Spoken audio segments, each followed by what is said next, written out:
Good morning. It is the Monday before Easter as we turn and look towards the pivotal events in the gospel story, the saving death and resurrection of Jesus our Lord, and the actions leading up to that after his triumphal entry into Jerusalem on Palm Sunday. The story in Luke of the cleansing of the temple is very brief. It says in Luke chapter 19, verses 45 and 46, "And he entered the temple and began to drive out those who sold, saying to them, It is written, My house shall be a house of prayer, but you have made it a den of robbers."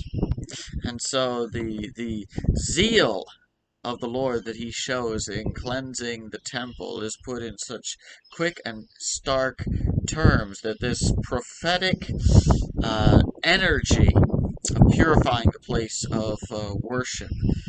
God had set apart the temple as the meeting place between God and man, and the leadership had corrupted it for greed, as so often happens, so easily happens in the human heart. And yet Jesus put it right. But it's interesting the timing. Jesus wasn't fixing the temple worship for the long haul of the institution. That is, that Jesus had come, and that very week was going to render the temple obsolete, at least in its sacrificial, its intermediary function.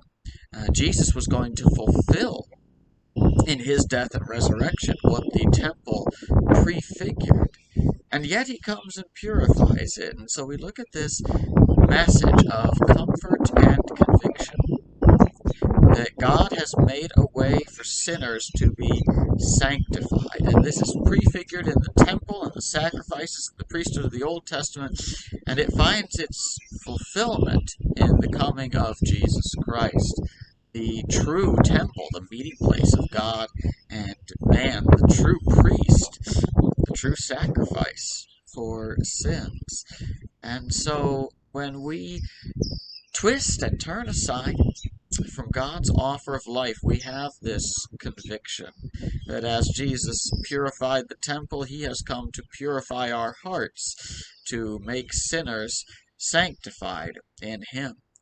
And as we go through this week, we have the opportunity to draw near to Christ, to let the Holy One purify our hearts so that we can worship God with a new gratitude and awe. So, may the Lord strengthen you and sustain you as you go through your week. May he give you grace and draw you near to Jesus our Lord, who has come and has made a way of salvation for us.